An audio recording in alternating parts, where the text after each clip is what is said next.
अब इंस्टॉलेशन की बात करें, मतलब अपने कंप्यूटर में, अपने लैपटॉप के अंदर हमें क्या क्या इंस्टॉल करना है। कोड एडिटर के लिए मैंने अपने पूरे कोड में इस्तेमाल किया है विजुअल स्टूडियो कोड का।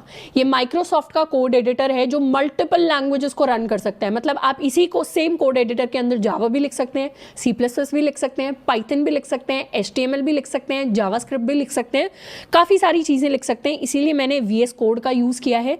ये कंप्लीटली फ्री टू यूज़ है, ना इसके लिए आपको कोई लाइसेंस खरीदना पड़ता, ना कोई की खरीदनी पड़ेगी। आप सिंपली इंटरनेट पर जाकर इसको डाउनलोड कर सकते हैं।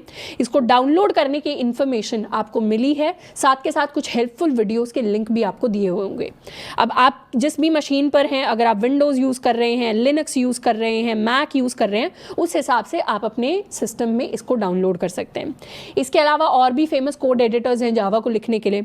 काफ़ी लोग इक्लिप्स का यूज़ करते हैं, काफ़ी लोग इंटेलिजे नाम के कोड एडिटर का यूज़ करते हैं, एंड और भी बहुत सारे हैं। इनफैक्ट ऑनलाइन एडिटर्स भी हैं जिनमें आपको चीज़ें इंस्टॉल नहीं करनी पड़ती, सिंपली एक लिंक खोलना पड़ता है। अब ये सिर्फ आपके ऊपर डिपेंड करता है कि आप इनमें से कौन सा इंस्टॉल करना चाहते हैं। हो सकता है कॉलेज के लिए आपने ऑलरेडी एक्लिप्स या इंटेलिजे या कुछ और इंस्टॉल कर लिया हो और आप चाहते हैं उसी पर कंटिन्यू करना, तो उसमें आपको कोई परेशानी नहीं आएगी। आप चाहते हैं तो उसी कोड एडिटर पर कंटिन्यू कर सकते हैं।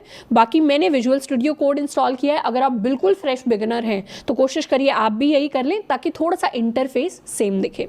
सेकेंड चीज़ जो आपको इंस्टॉल करनी है वो है जावा डेवलपमेंट किट। ये एक किट है, जैसे मेडिकल किट होती है जिसके अंदर फर्स्ट एड का सामान होता है, काफ़ी सारी, आपका गॉज होता है, पट्टी वगैरह होती है, बैंड एड होती है, बीटाडीन वगैरह होती है। उसी तरीके से हमारी जावा की एक किट होती है जिसमें कुछ हेल्पफुल टूल्स होते हैं। इन टूल्स की हेल्प से हम जावा को रन कर पाते हैं, उसको एग्जीक्यूट कर पाते हैं, अपने कोड को चला पाते हैं अपने सिस्टम के ऊपर। तो इसको भी डाउनलोड करके, इंस्टॉल करके, सेटअप करने के इंस्ट्रक्शंस आपको दिए हुए हैं। तो अब हम शुरुआत करने वाले हैं अपनी कोडिंग जर्नी की। इस कोडिंग जर्नी के अंदर हमें दो चीज़ों को ज़रूर याद रखना है। सबसे पहली चीज़, the harder you work the luckier you get. अगर किसी भी पॉइंट पर आपको ऐसा लगता है कि आपके दोस्त आपसे बेटर सीख रहे हैं या कोई और हमसे आगे निकल रहा है, तो अपने आप को पहले तो कंपेयर नहीं करना दूसरों से, और हमेशा ये हमने दिमाग में रखना है कि जितना हम हार्ड वर्क करेंगे उतना हम ज़्यादा लकी होंगे। अपॉर्चुनिटीज़ बस वेट करती हैं लाइफ के अंदर। हो सकता है एक हमसे मिस हो जाए, दूसरे में दोस्त का नंबर लग जाए, हमारा नहीं लगे, पर तीसरी अपॉर्चुनिटी को हम तभी ग्रैब कर पाएंगे जब हमने हार्ड वर्क पुट इन किया होगा। एंड सेकेंड चीज़ जिसके साथ मैं आपको लीव करूँगी वो है to solve your own problems.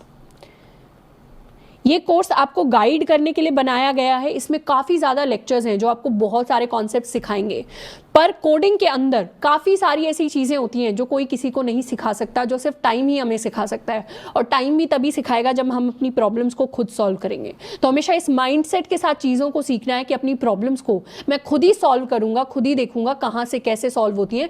क्योंकि ऐसा नहीं है कि हम एक बिगिनर है तो हमें कोई बहुत नई प्रॉब्लम इनकाउंटर करेंगे।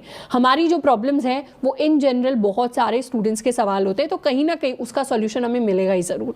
तो solve your own problems, be independent, have a coder mindset, have a problem solving mindset, and all the best for your future coding journey.